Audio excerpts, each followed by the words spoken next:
Hello guys, तो आज हम लोग स्टार्ट करेंगे एक नया टॉपिक जिसका नाम है एशरमैन सिंड्रोम। ठीक है, इसे हम लोग कहते हैं यूटेराइन शाइनिंकिए और यूटेराइन अडहेशन भी। ठीक, इसमें क्या होता है, एंडोमेट्रियम की स्कारिंग हो जाती है और साथ ही साथ अडहेशन हो जाता है।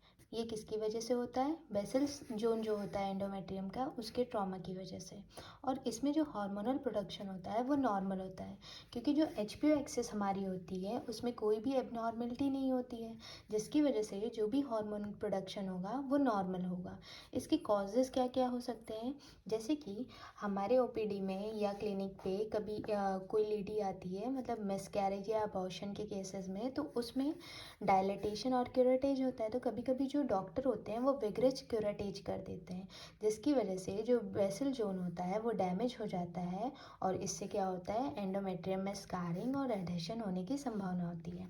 दूसरा, पोस्टपार्टम क्यूरेटेज और जेनाइटल ट्यूबरकुलोसिस और साइस्टोसोमियासिस की वजह से। ठीक है, इसमें हम लोग देख लेते हैं कि ये जैसे हमारा यूटेरस है, ये फेलोपियन ट्यूब, ये ओवरी। तो इसमें क्या हो गया कि ये जो ब्राउन, डार्क ब्राउन ये लाइनिंग है, तो ये हमारी एंडोमेट्रियम की स्कारिंग है।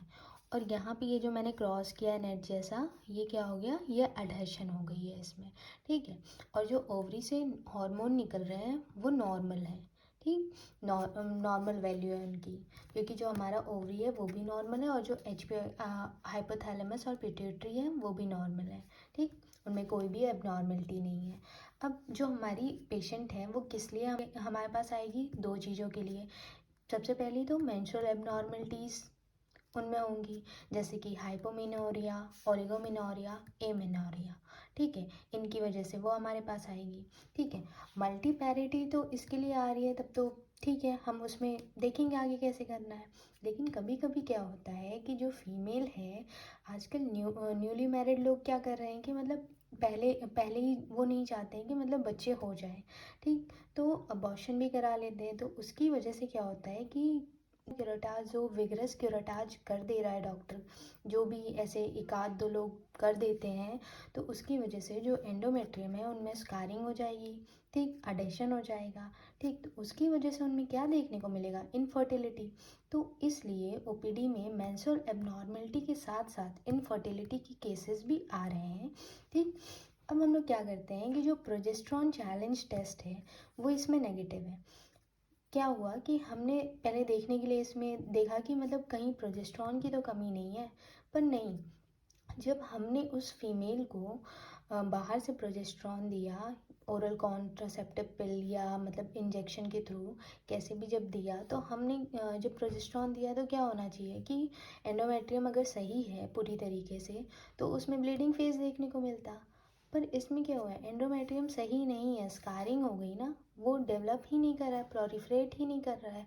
तो उससे क्या होगा कि जब प्रोलिफरेट नहीं करेगा तो ब्लीडिंग फेज नहीं देखने को मिलेगा। तो यहीं पे हम लोग क्या देख लेंगे, प्रोजेस्ट्रॉन चैलेंज टेस्ट जो है वो नेगेटिव शो करेगा, और लेकिन जो यूटरस का साइज होता है वो नॉर्मल होता है। और एक चीज़ और देखेंगे कि ये एडहेशन, ये जो नेटवर्क मैंने बनाया, नेट शेप बनाया पूरा, तो एडहेशन की वजह से क्या होता है कि जो यूटराइन साउंड होता है वो यूटरस में घुस ही नहीं पाता है। ठीक है, इन्वेस्टिगेशन, तो इन्वेस्टिगेशन में हम लोग सबसे पहले देखेंगे यूएसजी। तो इसमें जो एंडोमेट्रियम होती है वो थिन देखी मिलती है, ठीक है, देखने को। अब दूसरा देखेंगे एचएसजी, हिस्ट्रोसेल्फिंजियोग्राफी। तो इसमें क्या होता है, हमें फिलिंग डिफेक्ट देखने को मिलता है, हनी कॉम लाइक अपीयरेंस होता है उसका। लेकिन ये हमें और केसेस में भी देखने को मिलता है, जैसे फाइब्रॉयड और पॉलिप के केसेस में। लेकिन हम इसे कन्फर्मेटरी टेस्ट नहीं बोल सकते हैं, क्योंकि ये हमें फाइब्रॉयड, पॉलिप और साथ ही साथ ये स्कारिंग ऑफ एंडोमेट्रियम और एडहेशन के लिए भी देखने को मिल रहा है। तो इससे हमें कंफर्मेशन नहीं मिलेगा कि हमारा एशरमान सिंड्रोम ही है कि नहीं। तो थर्ड क्या ऑप्शन है हमारे पास, हिस्ट्रोस्कोपी। तो इसमें हमें पता चल जाता है एक्सटेंट ऑफ एडहेशन। ठीक, ट्रीटमेंट की बात करते हैं तो ट्रीटमेंट में हम लोग करते हैं हिस्टेरोस्कोपिक एडहेशियोलिसिस। इसमें क्या होता है, जो एडहेशन ये बना हुआ है इसकी लिसिस हो जाती है। ठीक, थैंक यू।